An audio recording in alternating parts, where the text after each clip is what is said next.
Hello everyone, I'm Eugenia Djoumaka, Associate Lecturer in Marketing at the Sports Management Program of DIRI, the American College of Greece. I will be the moderator for our next session, so please don't forget to follow our hashtags at FrontRunners2022 and to send your questions under the streaming. Please welcome to the stage Mr. Kostis Kapopoulos, co-founder of W2 Strategies, and Mr. Themistocles Karvountzis, Sports Executive. They will speak on the subject, the never-ending need for crisis management.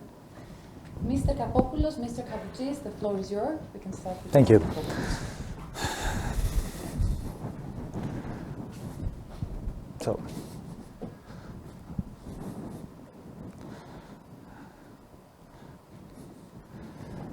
Perfect. So hi, I'm Kostis Kapopoulos. I'm the co-founder of W2 Strategy.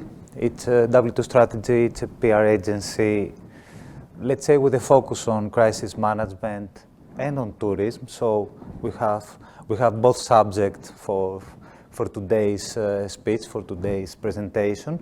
So I want to show you some key points on crisis management on tourism. First of all, I would like to share with you let's say, the link between the tourism and the crisis management, the crisis, let's say. So tourism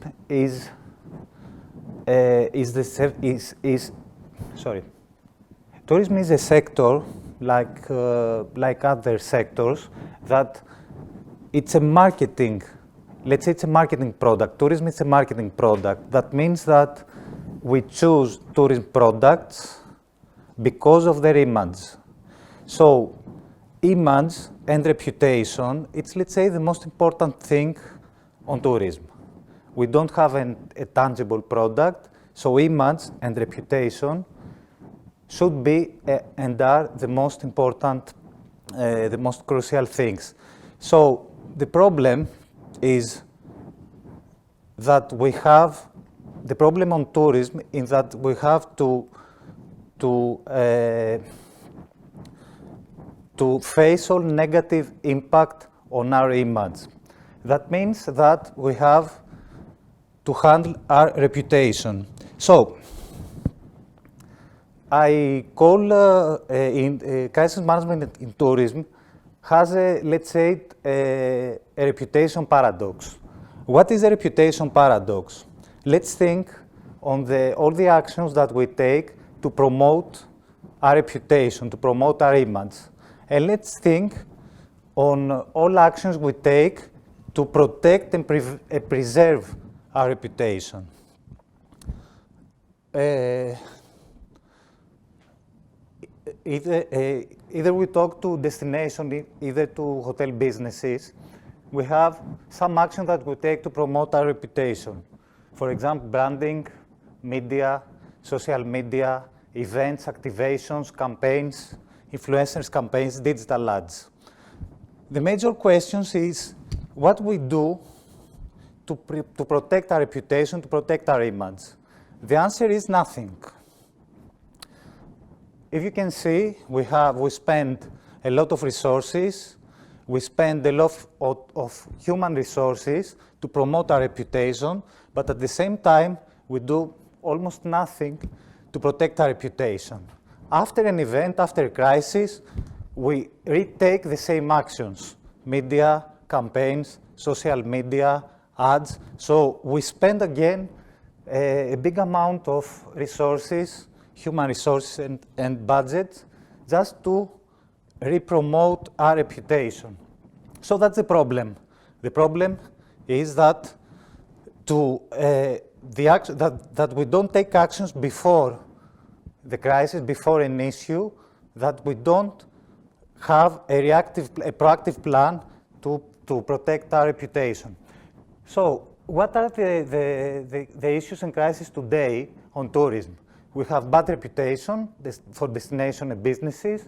We have political crises like a war in Ukraine that affects directly the tourism industry.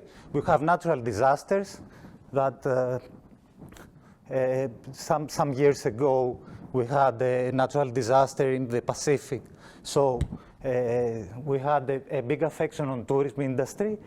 We have visitor experience for destination and businesses. We have bad reviews. We have complaint handling during the visitors' stay. We have over-tourism. That is the seventh point. Over-tourism is, let's say, the most important problem today on tourism. What are the challenges? We have lack of prediction, lack of monitoring. We don't have, let's say, the procedures to predict and monitor potential crises. We have lack of action plan. We don't have a specific action plan to protect our reputation and to predict crises and issues. We have lack of education and training. We have quick escalations because of social media. That means that an issue could escalate rapidly to a crisis. And at the same time, we don't have crisis management protocols and procedures. That means that we are not prepared to face issues and crises. This is the two main pillars of crisis management. Is the proactive crisis management. That means all the actions that I take before an issue, before a crisis.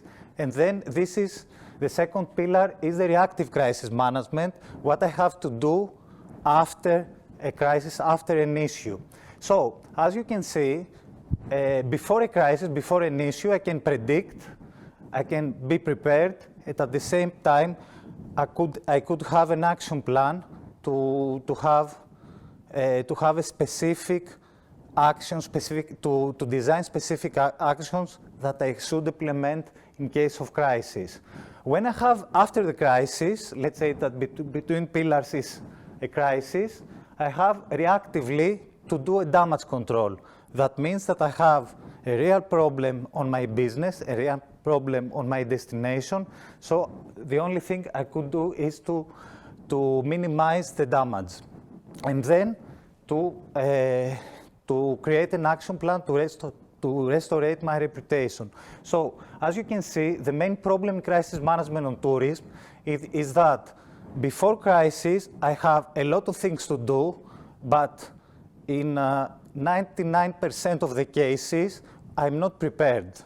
I mean, I don't have an action plan, I don't have a protocol, I don't have a risk assessment scheme. And then, reactively, I have many things to do, but at the same time, the problem is real. I mean, the only thing I could do is to minimize my damage. So how I can be prepared? The first thing is to create a mechanism to monitor potential crises. That means that if I have a hotel, if I am a destination owner, for example, a mayor or I don't know, the Ministry of Tourism, I have to have a monitor mechanism. That means that I have to assess every 3 months, every 4 months, the potential problems. And then, in this base, to do my risk assessment. That means, if I have this problem, what is the action plan for its category, for its problem category? The third thing is to create a crisis management plan. That means that I have to design an action plan, a detailed action plan for every category, for every potential crisis, to have the exact actions that I have to take to face it. The fourth thing is to create a crisis management team or a crisis management committee. Crisis management team refers to hotel and businesses. Crisis management committee refers mainly to regions, to destinations. The fourth thing is trainings and education. I have an experience of, let's say, 17 years on crisis management, and unfortunately, I have to tell you that people that handle destinations or hotel businesses are not educated on crisis. That means they do many educations on on different subjects, marketing, social media, but not on crisis management. That means they are not ready if they face a problem to have, let's say, a theoretical base to face it. The sixth thing is the positive content and reputation.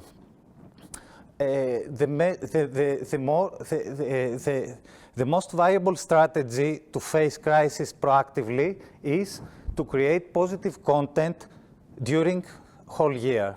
That means that I have on my risk assessment plan, I have a pain point on subject A. I create a positive message, positive content during all year for the subject A, just to have a good balance in case of crisis. Seventh thing is the coordination among stakeholders. In my view, that's the main problem today. We don't have a cooperation mechanism. That means in destinations, we don't have the cooperation between the Ministry of Tourism, with the regions, with the mayors, with the municipalities, with the private sector. So we have to create a cooperation mechanism just to be sure that an action plan could be implemented in a case of crisis. Last thing, it's for destination and businesses that we don't act like the visitor. Even if we have a crisis management plan, even if we have an action plan to face a crisis, to handle a crisis, we never act like a visitor. We have to think like a visitor, we have to act like a visitor, because it's the only way to see the real pain points of a destination or of a business. So the last thing that I would like to share with you is that handling a crisis management, it's a proactive procedure. It's not a reactive procedure. That means that the 90% of the job I have to do is before crisis.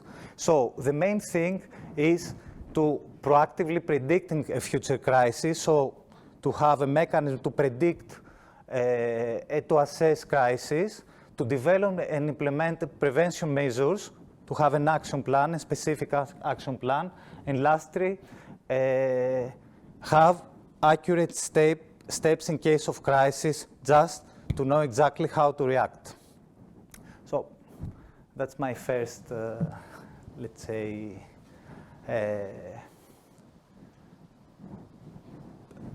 I don't know, we have now the questions, or I have to? If you agree, we could have the questions after the speech of Mr. Karvountzis. Thank you very much, Mr. Kapopoulos. Mr. Karvountzis, the floor is yours. Thank you. Thank you. It was very nice to hear the presentation from Mr. Kapopoulos, because I saw quite a few things that are similar to my presentation, and a few others that complete or are in contrast with what I have to say. So let's start. Before we start, I would like to say that Kostis said that he's been doing that for 17 years, right? We found out, quote unquote, about crisis management when the pandemic hit. But the crisis management is here and was there for all these years in the past. So yes, it has been prominent now with pandemic, but it has always been there.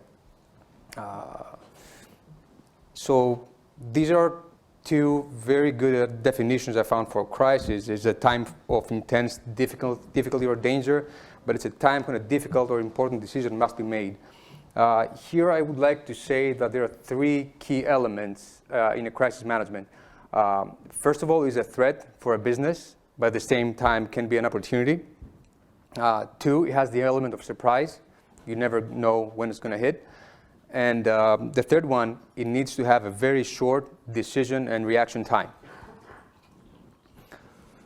So I would like to speak first about the major types of a crisis. And yes, there are more, but I found these to be the major ones for a company. One is financial, self-explanatory. It's any financial issues that a corporation or a business has to face. Could be debt, could be inability to pay employees, could be filed for bankruptcy.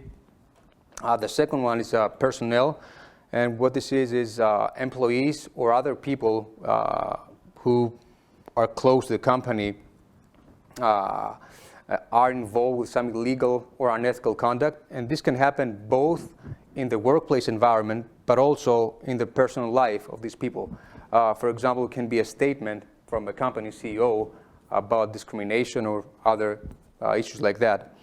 The next one is an organizational crisis where a company intentionally tries to deceive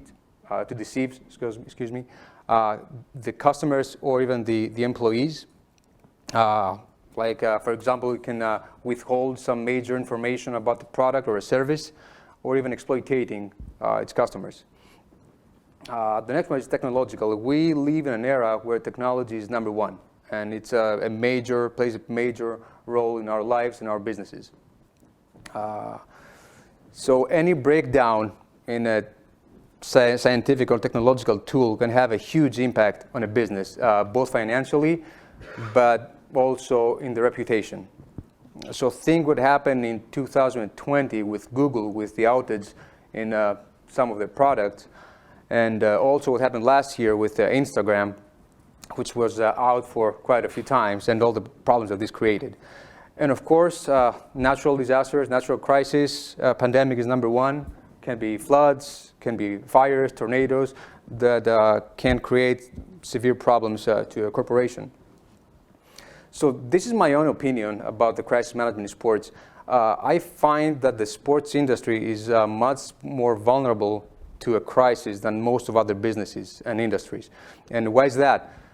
Because there are two major elements, which is the element of the human behavior, of passion, and feelings and emotions. And at the same time, if you combine these with this huge exposure that athletes and the whole industry of sports get, is an explosive combination. And that's why I say it's a huge crisis can happen at any time. I don't know if you agree. I know that in hospitality or in other industries as well, there's a crisis. But in my opinion, when you have emotions and people and huge exposure, there's always room for a crisis. So I would like to show some examples. There, of course, you have all seen them in some major categories. The first one is the pandemic, of course. So different bodies have chose different ways to deal with problems with crisis. And number one is the Olympic Games in Tokyo that got postponed for 2021 because of so many cases of COVID in Tokyo. And for example, we have a more hybrid model where the NBA decided to have a bubble and bring all teams and players there to compete for the championship over there, to have a more secure environment. Then we have the UEFA Champions League, or the BCL in basketball, who they decided to move forward some of their dates so they can have their events and not cancel them with limited amount of fans. And also you have bodies like the EuroLeague or the Greek Basketball League or the Wimbledon that decided to cancel tournaments or their events. And I leave Wimbledon at the end because it's a different case study, because you know what happened. The Wimbledon, for the past 17 years, they managed to have an insurance policy for $2 million a year. And the result of that is they spent $34 million. What they got when the pandemic hit was $141 million that reduced significantly the loss that they had. Again, it's a case study on its own. Not enough time to discuss it here. Another very important is the race and gender crisis, mostly in the US, but I'm sure throughout the world there are some similar things. You all remember the Black Lives Matters movement. We went back with Colin Kaepernick that kneeled during the American national anthem, protesting for equality. Then in 2020, in the playoffs, Giannis and the Bucks decided to boycott one of the games, the playoff games. So we're protesting, I think, against the shooting of Jacob Blake, if I remember well. So what did the NBA do? Because there were protests from all teams and players. So they decided to suspend the whole round. Then another one, we have this legal dispute between some U.S. national women athletes against the federation for illegal pay between women and men. And also, finally, we have the example of the Washington Redskins, who decided to change their name and logo because of pressure they got from fans, but mainly from their sponsors, because a lot of people think that it was like towards the Native Americans. It was a bad image for them. And another example was, if you remember, the Uncle Ben's rice. Same thing, they decided to change their logo and their name for the same reason. Next, some political crisis examples are, of course, the Ukraine war is number one at this moment. Players go down the fields with huge banners, stop the war.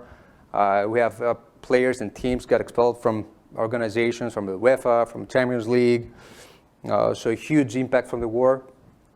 Another example is what happened with LeBron James back in the days, and with a journalist of Fox News who told him to shut up and dribble, basically, when he commented President Trump's politics.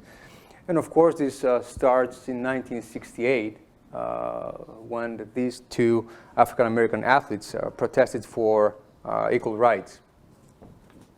And this was the same year when Martin Luther King was assassinated. So the symbolism there is great. And finally, we have some mental health crises or issues or examples. Let's face it, mental health issues and problems was there for all these years, in the past, but the exposure and the social media has made it more prominent nowadays. You can see very well-known athletes like Mike Beasley and Michael Phelps facing depression throughout their careers.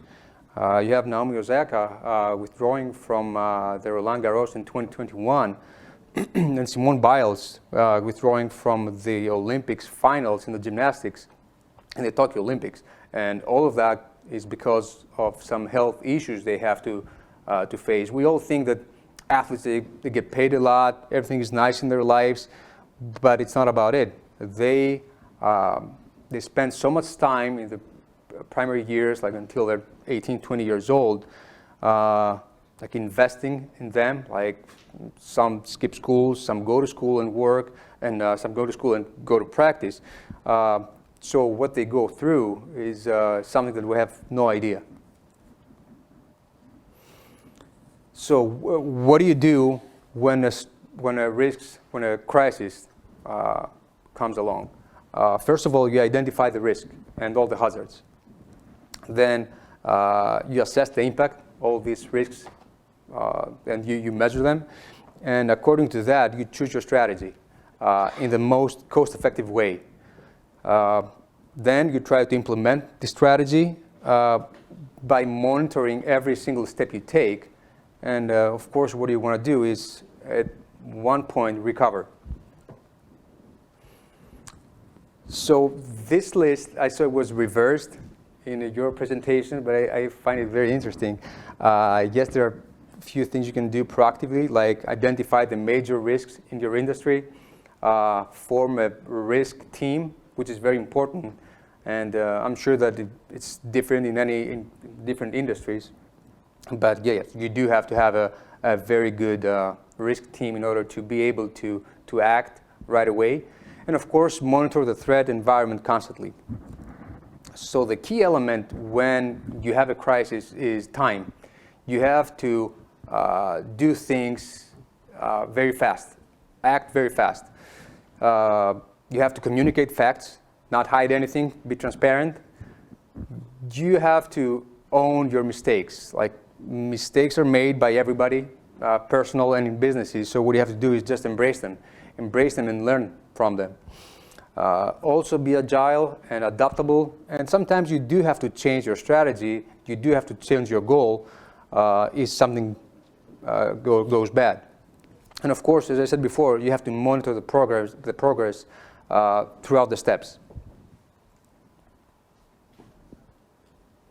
And just to close, I have 3 quotes that I really like. As I said before, learn from your mistakes, and plan for things to go wrong, because no matter how well, just as Kostis said, no matter how well you're prepared, things can still go wrong. Oh, thank you.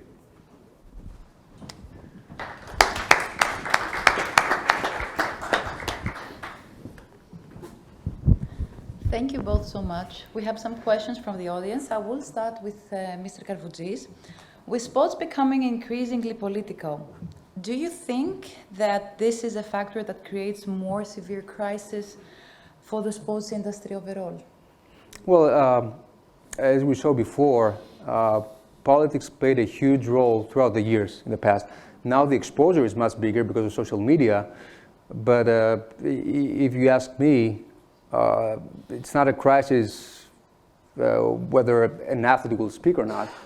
It's a crisis no matter what. So if athletes speak, then it's much better, because they have this ability to touch more people and express their feelings and what they believe. So I don't think that the crisis becomes bigger. The crisis is there no matter what. I have another question for Mr. Kapopoulos. There are too many crises going on at the moment affecting the tourism industry. How is it for organizations to be proactive for future crises while currently handling such complex issues? Okay, first of all, the organization, I think you mean destination organization, municipality, a region, or state. They do have a crisis plan. The main thing is to know what is the pain points of the region, and then to write down all the potential problems. I mean, tourism is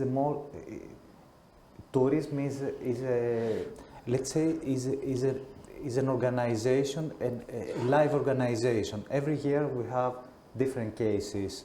Every year we have issues. Every year we have issues. I agree with Themis. Even if I am prepared, I will be obliged to handle crisis. But the main thing is to prepare to have a crisis management action plan, a crisis management team, and a crisis management manual, just to know what I have to do when I have to handle an issue or a bigger crisis. Thank you. I have one more question for Mr. Karvountzis. Which type of crisis you think is the most difficult to handle in sports? In sports? Yes. Well, I believe that the crisis that involves people, so emotions, behavior, like human behavior, these are the most prominent in sports, because it can happen 24/7, and the huge exposure can make it public and throughout the whole world. So you have to have a team, as Kostis said, you have to have a team ready to respond to a crisis like that, no matter where you are, what happens. So you got to be ready and take advantage of time and try to fix it as soon as possible. So I believe every crisis that has to do with the people and athletes is the most important one. Thank you. We have Dr. Livadi here looking for benchmarks, and she's inquiring whether there are mega sports events beside Tokyo 2020 or any other events that could be considered as models of crisis management, and I would add like the why part as well. Well, as I said, different bodies handle this crisis in a different way. The NBA decided to do a bubble. Was that a good decision?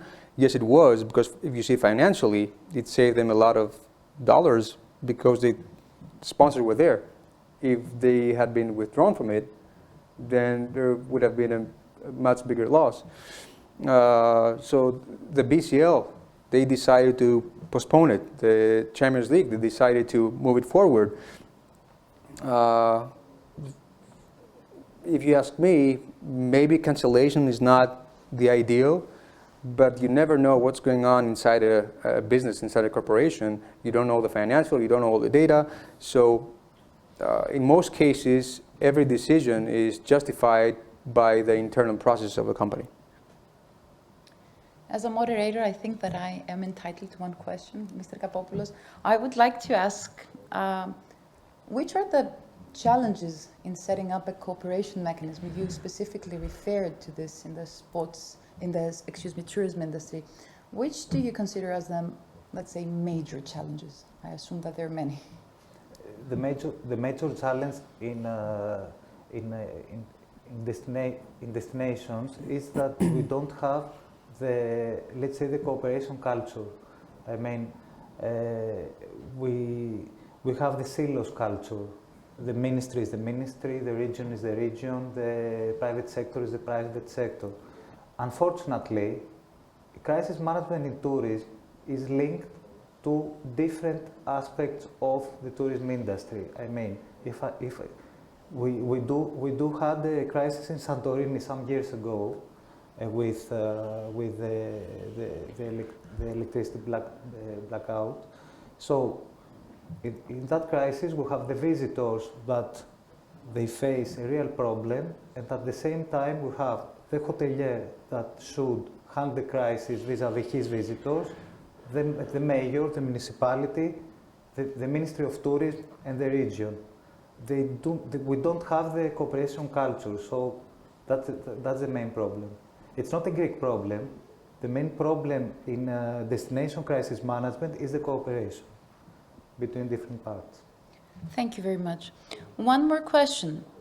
Be prepared and do the best you can is one of the motto we want to have in tourism and in sports. But how can a sports club be protected? How can a tourism destination can be protected? Should we hire experts from which area? Social media management, risk management? This is a question that addresses both of you. If you invest in your people, that means that at some point they will be able to know their job very, very well, and every aspect of it. So in order to form this strategy, this risk strategy team, you need to have people in there who know exactly what to do when a crisis strikes. So they know how a crisis will affect their own piece. So if you put all these people together with the knowledge they have, I think you don't need to hire people. Sorry, Kostis. No, it's So again, this is in sports. I'm sure that in other industries, hiring the right people is a correct thing to do. But if your people know exactly what they're doing and they're capable, then you have some really good chances of recovering very fast. I think it's crisis management. It's not linked to talent or let's say smartness. It's a question of mechanism and preparation.